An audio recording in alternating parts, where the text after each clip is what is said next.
తిరిగి BCN news కి స్వాగతం. తిరుపతి జిల్లా గూడూరు పట్టణంలోని రాజావీధిలో ఉన్న శ్రీ ప్రసన్న వెంకటేశ్వర స్వామి దేవస్థానంలో వార్షిక బ్రహ్మోత్సవాలు వైభవంగా జరుగుతున్నాయి. ఉత్సవాల్లో భాగంగా స్వామి అమ్మవారికి విశేష అలంకరణ ఏర్పాటు చేసి పలు రకాల సుగంధ ద్రవ్యాలతో స్నాపన తిరుమంజనం, వసంతోత్సవం, చక్రస్నానం వైభవంగా నిర్వహించారు. అనంతరం మహాపూర్ణాహుతి వైభవంగా జరిగింది. భక్తులు గోవిందనామ స్మరణ చేస్తూ చక్రస్నానం పూజా కార్యక్రమాల్లో పాల్గొని తీర్థ ప్రసాదాలు స్వీకరించారు.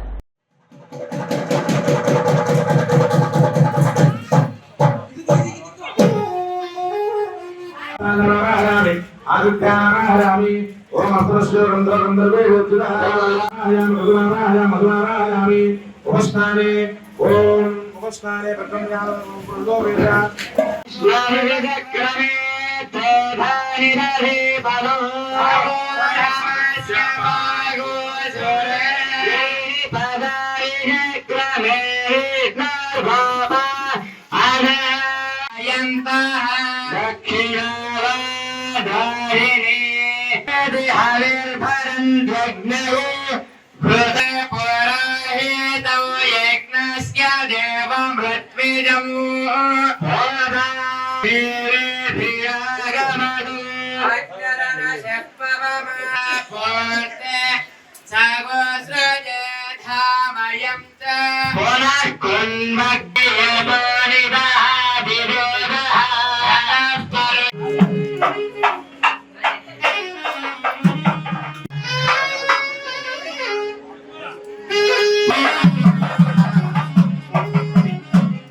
వాద్యం వాద్యం వాద్యం వాద్యం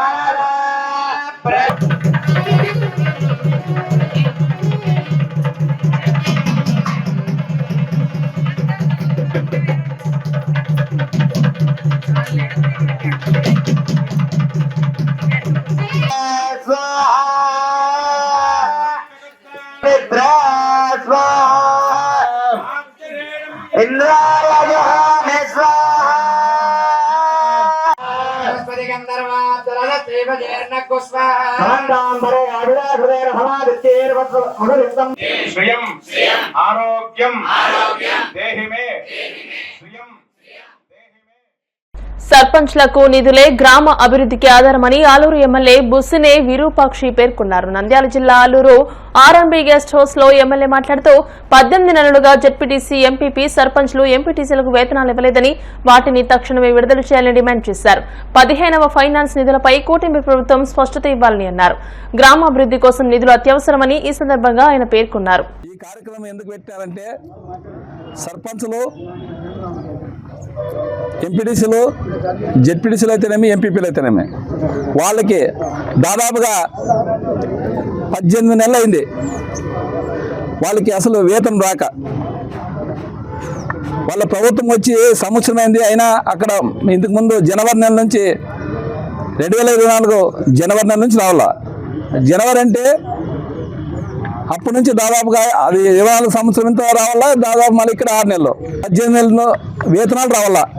ఎంపీటీసీలకి అయితేనేమి, జెడ్పీటీసీలకి అయితేనేమి, ఎంపీపీలకి అయితేనేమి, సర్పంచ్లకి అయితే వాళ్ళు ప్రభుత్వం వచ్చినాక ఒకసారేమో వాళ్ళ అధికారులు వచ్చినాక నెలలు అంటే మన వేతనాలు అప్పుడు ఉన్నవి మాత్రమే సర్పంచ్ నిధులు 15th ఫైనాన్స్ కొంత విడుదల చేసినారు.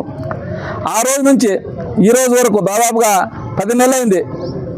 సర్పంచ్లకి 15th ఫైనాన్స్ని దాదాపుగా 5 నెలల కిందటే కేంద్రం 1120 కోట్లు దాదాపు 5 నెలల కిందే విడుదల చేసింది. ఆ విడుదల చేసిన వాటిని ఈ కూటమి ప్రభుత్వము ఎక్కడ వాడిందో తెలియదు. కానీ ఎందుకంటే ఈ పక్షపాతం చూపుతున్నారో ఏం చూపుతున్నారో నాకు తెలియదు.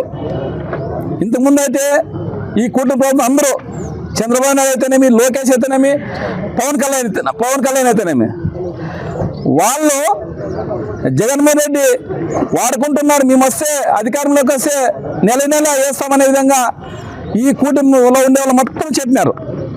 ఈరోజు మీరు సంవత్సరమైంది సర్పంచ్కి నిధులు విడుకుంటే గ్రామాల్లోన వీధి రేట్లు ఎట్లా వేస్తారు అని చెప్తున్నాం. అదేవిధంగా డ్రైనేజ్ క్లీనింగ్ అవి ఎలా చేస్తారని అడుగుతున్నాం. ఏ పని చేయాలన్నా సర్పంచ్లు నిధులు ఉంటేనే ఊర్లో ఏదన్నా కానీ సర్పంచ్ నిధులు ఉంటేనే ఖచ్చితంగా అభివృద్ధి గ్రామాల అభివృద్ధి చెందుతాయి. కానీ తాగునీటి సమస్య అయితేనేమి, ఏదన్నా మోటార్లు రిపేర్ అన్నా ఏదొచ్చినా కానీ సర్పంచ్ నిధులు ఇడిస్తేనే 15th ఫైనాన్స్ నిధులు ఇడిస్తేనే తప్ప గ్రామాల్లో అభివృద్ధి జరగదు. మేము అభివృద్ధి అంటున్నారు. ఏం అభివృద్ధి చేసినారో మీరు సంవత్సరంలో మీరు చెప్పాలా. దాదాపుగా మీరు అప్పులు కుప్పలుగా దాదాపుగా సంవత్సరానికే 1,55,000 కోట్లు అప్పులు చేసినారు. ఆ అప్పులు చేసిన దాంట్లోన మీరు ఈ నిధులు కానీ 15th ఫైనాన్స్ నిధులు కానీ మీరు వాడుకున్నారు. ఈ నిధులన్నీ వాడుకొని ఎక్కడ చేస్తున్నారు మీరు మాకేమీ అర్థం కావట్లేదు. జనాలకు అర్థం కావట్లేదు. మీ టీడీపీ వాళ్ళు ఉన్నారు, కార్యకర్తలు ఉన్నారు, వాళ్ళని కలిసి అడగండి. మీరు గ్రామాల్లో ఎంత పారిశుద్ధ్యం లోపించిందో, గ్రామాల్లో విధులట్లు లేవు, తాగునీటి సమస్య తీర్చేది ఎవరు? ఇన్ని సమస్యలుంటే మీరేమో నిమ్మకి నీరెట్టినట్ల అక్కడ విజయవాడలో కూర్చొని మేము అభివృద్ధి చేసినామంటున్నారు. గ్రామాల అభివృద్ధి ఎట్లయితే పోలవరం ప్రాజెక్టు నిర్మాణ ప్రాంతాన్ని కేంద్ర జలసంఘం బృందం సందర్శించింది. జలసంఘం సభ్యుడు Yogesh Paithankar, chief engineer HS Senegar, Polavaram project authority chief engineer Ramesh కుమార్లతో కూడిన బృందం ప్రాజెక్టును సందర్శించింది. ప్రాజెక్టులో జరుగుతున్న diaphragm wall, buttress dam, gap 1 పనులు, ఎగువ దిగువ కాఫర్ డ్యాం, స్పిల్వేలను బృందం పరిశీలించింది. బట్రస్ డ్యాం, డయాఫ్రామ్ వాల్ నిర్మాణ తీరు గురించి జలవనరుల శాఖ అధికారులు కేంద్ర బృందానికి వివరించారు. నిర్దేశిత లక్ష్యం మేరకు ప్రాజెక్టు పనులు వేగవంతంగా జరిగేలా చూడాలని అధికారులను వారు కోరారు. కేంద్ర రాష్ట్ర ప్రభుత్వాలు సమన్వయంతో పనులు జరుపుతున్నాయని అధికారులు వివరించారు. కర్నూలు జిల్లా కల్లూరు మండలం 35వ వార్డులో తల్లికి వందనం పథకం కింద లబ్దిదారుల ఖాతాల్లో నిధులు జమ కావడంతో వారు ముఖ్యమంత్రి చంద్రబాబు చిత్రపటానికి పాలాభిషేకం చేశారు. కూటమి ప్రభుత్వంతోనే అభివృద్ధి సాధ్యమని ఈ సందర్భంగా టీడీపీ నాయకులు వ్యాఖ్యానించారు. పథకాలు ప్రజలకు నేరుగా చేరుతున్నాయని, కూటమి ప్రభుత్వం అధికారంలోకి వచ్చిన తర్వాతనే ప్రజల అవసరాలను గుర్తించి నేరుగా మద్దతు అందించే విధంగా చర్యలు తీసుకుంటుందని వెల్లడించారు.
వార్తలు ముగించే ముందు ముఖ్యాంశాలు మరోసారి. తల్లికి వందనంపై వైసీపీ ఆరోపణలు నిరూపిస్తే ఎమ్మెల్యే మంత్రి పదవికి రాజీనామా చేస్తానన్న మంత్రి సవిత. ప్రజలను తప్పుదోవ పట్టించేందుకే ఇలాంటి ఆరోపణలు చేస్తోందని ఫైర్.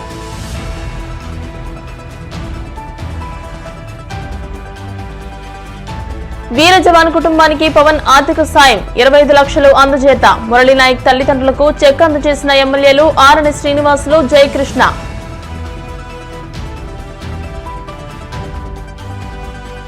తల్లికి వందనం పథకం పేరిట కూటమి ప్రభుత్వం మహిళలను మోసం చేసింది. వైసీపీ రాష్ట్ర అధికార ప్రతినిధి మాజీ ఎంపీ మార్గాని భరత్ విమర్శలు. వాడపల్లి వెంకన్నాలయంలో ప్రత్యేక పూజలు, మంగళ వాయిద్యాలను మా శ్రీ స్వామి అమ్మవార్లకు మేల్కొలుపు సేవ, ఐశ్వరలక్ష్మి హోమం. ఈ వార్తలు ఇంతటితో సమాప్తం. మరిన్ని వార్తల కోసం BCN digital YouTube channel, Facebook page ని ఫాలో అవ్వండి. అప్డేటెడ్ వార్తల కోసం ప్లీజ్ సబ్స్క్రైబ్.